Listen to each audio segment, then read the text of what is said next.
Hello student, this is नूतन चौहान। आज इस video में क्या करने वाले हैं, क्लास 10th का हिस्ट्री का चैप्टर प्रिंट कल्चर। इससे पहले की वीडियो में मैं इस चैप्टर के सारे यूनिट्स को अलग अलग कर आपको अच्छे से समझा चुकी हूँ। इस चैप्टर में 9 यूनिट थी। आज इसकी लास्ट यूनिट करेंगे और चैप्टर को कंप्लीट करेंगे। This is very very simple about books. Newspaper कैसे पेपर दुनिया में आया, ठीक है, यूरोप में पहले आया कि एशियन कंट्रीज में आया, ठीक है, चाइना में आया या जापान में आया। तो हमने सारे स्टोरीज को पढ़ा कि कब मशीन इन्वेंट हुई, कहाँ पर हुई, क्या प्रभाव पड़ा, औरतों पे क्या असर पड़ा, बच्चों पे क्या असर पड़ा, है ना, वर्कर्स और प्रिंट का क्या रिलेशन रहा है। फिलहाल इस जो यूनिट में हम क्या करने वाले हैं, इसमें सिर्फ हम इंडिया के पर्पज से पढ़ेंगे कि प्रिंट एंड सेंसरशिप की प्रिंट कल्चर आया। जो हमारे नेशनलिस्ट हैं उन्होंने न्यूज़पेपर मैगजीन में ब्रिटिशर्स के खिलाफ लिखना शुरू करा। उन्हें तो ये बात अच्छी नहीं लगेगी, तो ये दे यूज सेंसरशिप। अभी सेंसरशिप क्या है? प्रिंट तो आपको पता है कि printing material with the help of machine और मैन्यूस्क्रिप्ट और वुड ब्लॉक, अलग अलग तरीके से किताबें छप रही हैं, न्यूज़पेपर छप रही है और आपको पढ़ने के लिए मिल रहा है। ये तो था प्रिंट, हमने पढ़ा। लेकिन ये सेंसरशिप क्या है? See, censorship means suppression on speech. ठीक है, जब आपको अपनी बात को बोलने ना दिया जाए, suppression on publication, newspaper magazine. ठीक है, अगर किसी गवर्नमेंट को लगता है कि कोई न्यूज़पेपर में ऐसी राइटिंग्स हैं जो ऑब्जेक्शनेबल हैं और जो लोगों को प्रवोक कर सकती हैं, गवर्नमेंट के खिलाफ हैं, तो फिर वो क्या करते हैं, उसको सेंसरशिप लगा सकते हैं, उस मटीरियल को छपने नहीं देते। ठीक है, कुछ चीज़ों को एनालाइज कर और पूरे समाज तक आने देना चाहिए। क्या पता कुछ ऐसे वर्ड्स हैं रिलीजियस या कुछ भी जो समाज को भड़का सकते हैं और वायलेंस हो सकती है, रॉइड्स हो सकते हैं, ठीक है।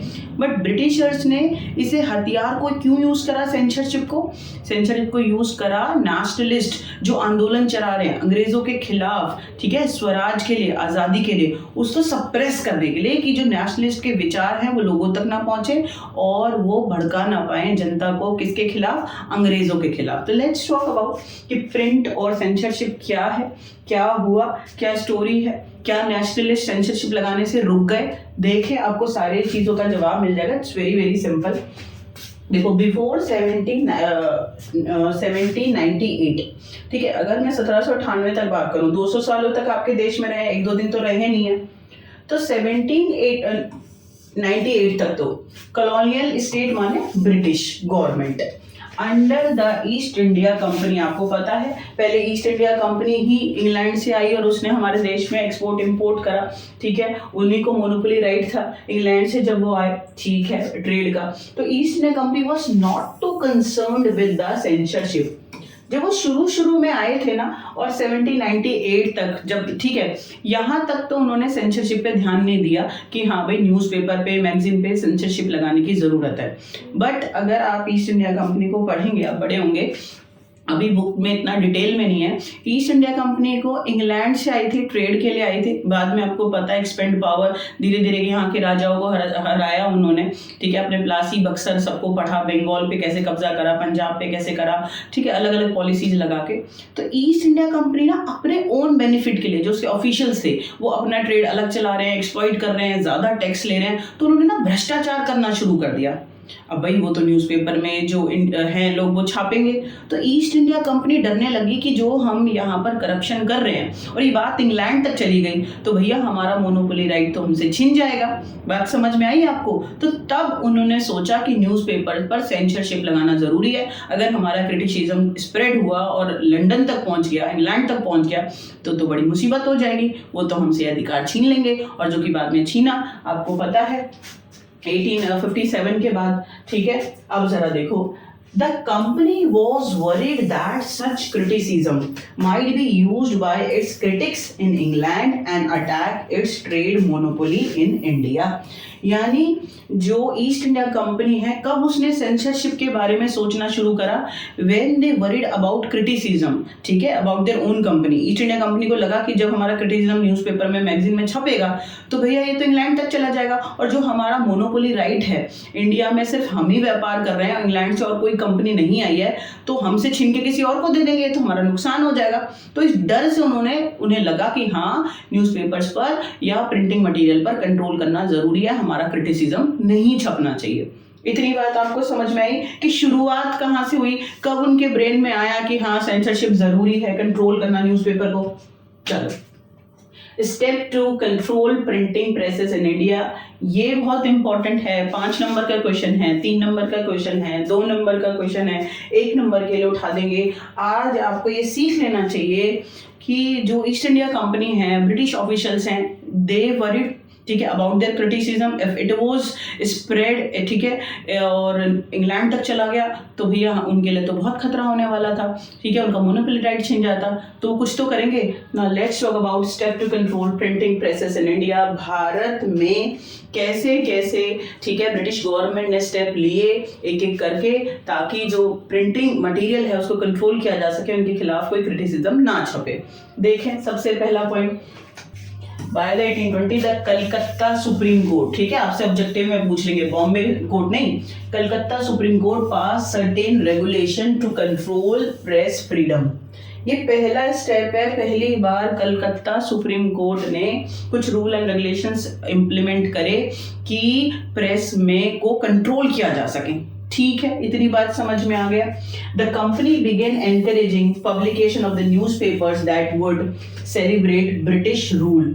अच्छा, ईस्ट इंडिया कंपनी अप्रिशिएट करती थी उन न्यूज़पेपर्स को जो कंपनी के लिए अच्छा अच्छा छापते थे, ठीक है, बढ़िया बात है। 1835 faced with the urgent petition by the editors of English and vernacular newspaper, यानी लोकल लैंग्वेज में न्यूज़पेपर जो छपते हैं, governor general Bentinck agreed to revise press law.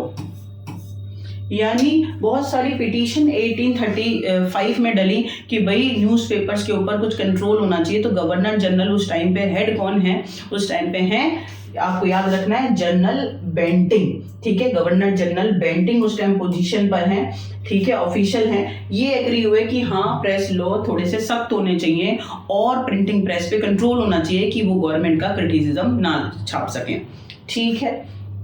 Thomas Macaulay, a liberal colonial official, formulated new rules that restore the earlier freedom। अब ये दोनों एक दूसरे के अपोजिट है, एक नाम याद रखना है आपको थॉमस मैकाले, एक नाम याद रखना है आपको general Bentinck, governor general Bentinck. अच्छा, गवर्नर जनरल बेंटिंग जब पोजीशन पे आए, ठीक है, एज अ गवर्नर जनरल, तो उन्होंने नए नए लॉ बनाने की कोशिश करी कि ज़्यादा से ज़्यादा प्रिंटिंग प्रेस को कंट्रोल किया जा सके और वो ज़्यादा क्रिटिसिज्म जो प्रिंटिंग प्रेस हैं, ठीक है, पब्लिशर्स हैं, गवर्नमेंट का ना कर पाए, ब्रिटिश गवर्नमेंट का। लेकिन जो थॉमस मैकाले जस्ट अपोजिट, याद रखना, थॉमस मैकाले उन्होंने रूल रेगुलेशन नए बनाए और रीस्टोर करा किसका, फ्रीडम ऑफ प्रेस का, कि नहीं प्रिंटिंग प्रेस आजाद होना चाहिए और बिल्कुल अपनी बात को रखने का मौका मिलना चाहिए लोगों को। बात समझ में आ गई। तो गवर्नर जनरल बेंटिंग ने क्या किया है, कंट्रोल करा है प्रेस को, ऐसे लॉ बनाए हैं। और जो थॉमस मैकाले हैं उन्होंने क्या करा, उन्होंने न्यू लॉ बनाए हैं, restore the earlier freedom of press, यानी प्रिंटिंग प्रेस की जो पहली आजादी थी कि वो खुलकर अपनी बात को रख सकते थे, उन्होंने दोबारा ये कोशिश की। बात समझ में आ गई। ये कुछ स्टेप है, अभी हम आगे और करेंगे इसको। और क्या क्या हुआ, step to control printing press in India. अभी ये क्वेश्चन कंटिन्यू चल रहा है, ठीक है। पहले याद करो क्या हुआ, सबसे पहले सुप्रीम कोर्ट ने, कलकत्ता सुप्रीम कोर्ट ने कुछ नियम बना दिए कि प्रिंटिंग प्रेस को कंट्रोल किया जा सके। बेंटिंग ने भी ऐसा ही करा, नए नियम बनाए कि प्रिंटिंग प्रेस को कंट्रोल किया जा सके, वो ना ईस्ट इंडिया कंपनी का और ब्रिटिश गवर्नमेंट का क्रिटिसिज्म कर सके। बट थॉमस मैकाले को लगा, वो थोड़े लिबरल थे कि नहीं, प्रिंटिंग प्रेस का फ्रीडम जरूरी है, तो उन्होंने दोबारा से प्रिंटिंग प्रेस का फ्रीडम को दे दिया, ठीक है। लेकिन अब आगे देखो, ये आपको याद रखना है, 1 नंबर में आपसे अलग भी पूछ लेंगे, बहुत बहुत इंपॉर्टेंट है, ठीक है। 1878 वर्नाकुलर प्रेस एक्ट लगा दिया गया है, आपको ये याद करना है, 1878 वर्नाकुलर प्रेस एक्ट, ठीक है। ये कानून बना और किस modelled on the Irish press law, किसको देख के बना, इरिश प्रेस लॉ। जैसे इरिश प्रेस लॉ है, ठीक है, उसी को देख के इंडिया में अंग्रेजों ने एक कानून पास करा, वर्नाकुलर प्रेस एक्ट। कब करा, 1878 में।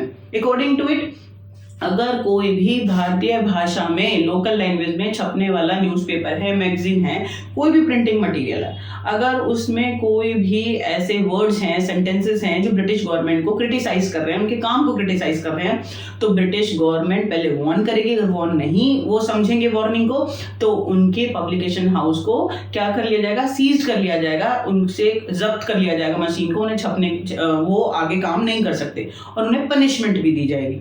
अब बताओ कितनी गलत बात है या नहीं है? कि सोचो, इतना ज्यादा कड़े कानून बना दिए कि ईस्ट इंडिया कंपनी के खिलाफ, ब्रिटिश गवर्नमेंट के खिलाफ छापा ही नहीं जा सकता। 1878 वर्नाकुलर प्रेस एक्ट, वर्नाकुलर माने लोकल लैंग्वेज, ठीक है। लोकल लैंग्वेज में जो प्रिंटिंग प्रेस, तमिल, तेलुगु, उड़िया, हिंदी में न्यूज़पेपर जो छप रहे थे, उन सब के ऊपर क्या लगा दिया गया, वर्नाकुलर प्रेस एक्ट की छापो मटेरियल, कोई दिक्कत नहीं है। लेकिन अगर गवर्नमेंट के खिलाफ कुछ छापोगे, क्रिटिसिज्म करोगे, तो उनको वार्निंग देंगे, और वार्निंग नहीं समझेंगे वो न्यूज़पेपर, तो फिर उनकी मशीन को जब्त कर लेंगे, उन्हें पनिशमेंट देंगे, ठीक है। It provides the government with the extensive rights to censor, control करने की पावर दे दी गई, ठीक है। Reports and the editorial in the vernacular press, local press जितने भी हैं लोकल लैंग्वेज में इंडिया में जो भी मटेरियल छपता था, अगर कोई भी गवर्नमेंट के खिलाफ लिखेगा तो भैया इस एक्ट के अकॉर्डिंग ब्रिटिशर्स के हाथ में बहुत ज्यादा पावर आ गई, वो कंट्रोल कर सकते हैं।